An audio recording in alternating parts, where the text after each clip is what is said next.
Howdy, Dennis Bradford here. Let's think some about being, feeling, and doing better. Like feeling ashamed, feeling guilty is being emotionally sick. The guilty often feel remorse and judge themselves harshly. Self-recrimination, self-hatred. Guilt, which calibrates at 30, can manifest as masochism and all forms of victimhood.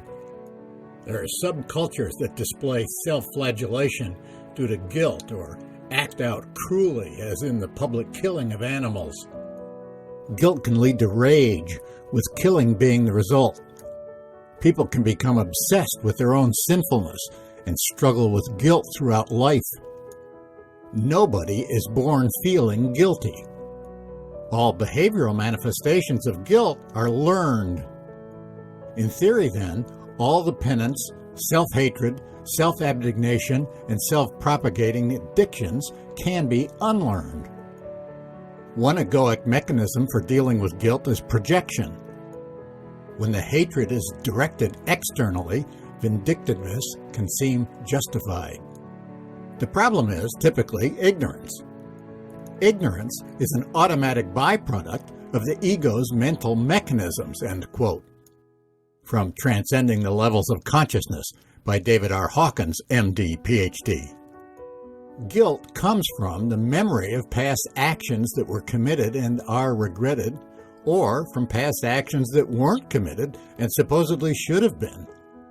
Undermining the source of guilt requires recontextualization. Remember Socrates' dictum. We make mistakes because we haven't learned any better. Mistakes are unavoidable. They are impersonal and due to our degree of development and understanding, which can always be improved. All of us have limited understandings. As I mentioned in video number 79, Leibniz was considered the last universal genius, and he lived centuries ago. Nobody understands everything. If you want to enjoy emotional health, you must absorb the lesson that your understanding is limited. Even sages make mistakes. If you don't yet understand how that can happen, please watch video number 6 in the Stress Reduction Wizardry playlist on this same channel. When we were born, we weren't issued a manual on how always to behave rightly. We learn by trial and error, by making mistakes. If you want to enjoy emotional health, you must learn self-forgiveness, which is easier if you adopt an attitude of humility. Again, there is no spiritual growth without humility.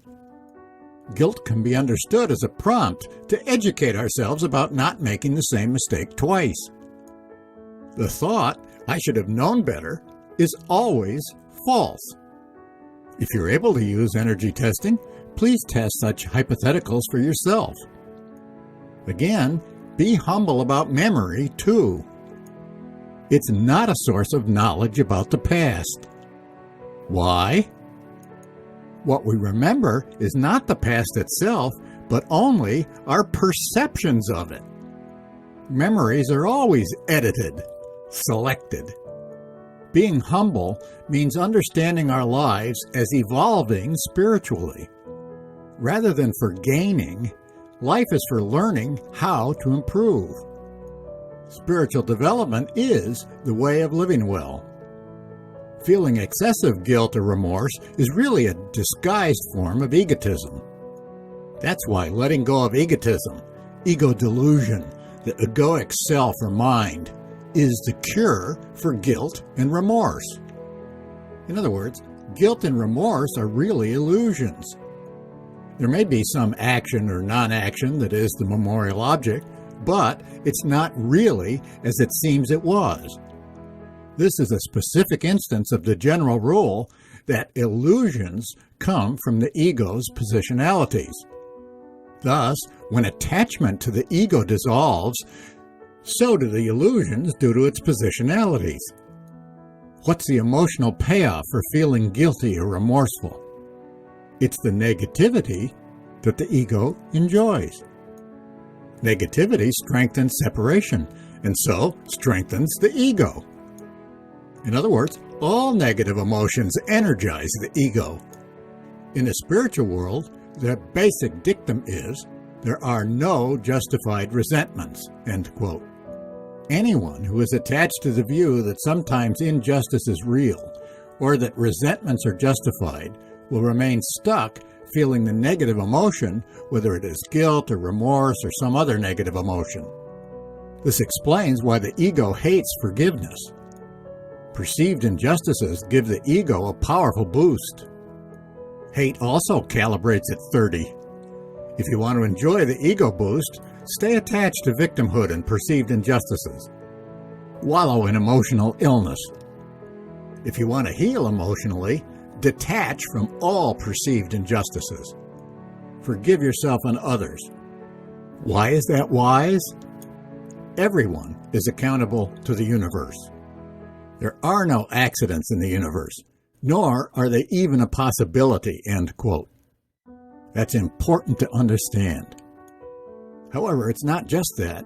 It's that the ego itself is not a real person who feels the guilt, remorse, hatred, or other negative emotion. Sages, of course, jettison all such beliefs about the ego. Feeling some reasonable guilt occasionally for past mistakes is a motivator for improvement and does at least demonstrate a conscience. Regret can be helpful. To have a conscience is to be correctable. By way of contrast, psychopaths lack that ability and so blindly continue to repeat the same mistakes and sink lower and lower. If you have a conscience, feel grateful.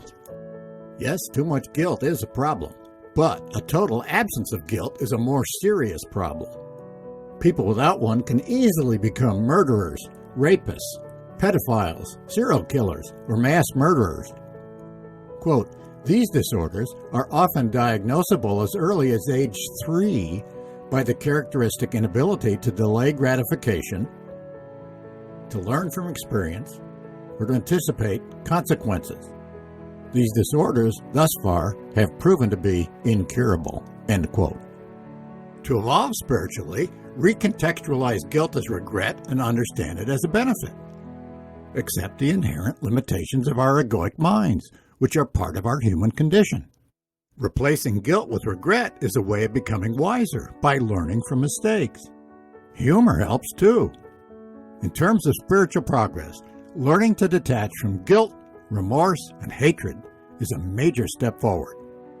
Let's end emotional distress.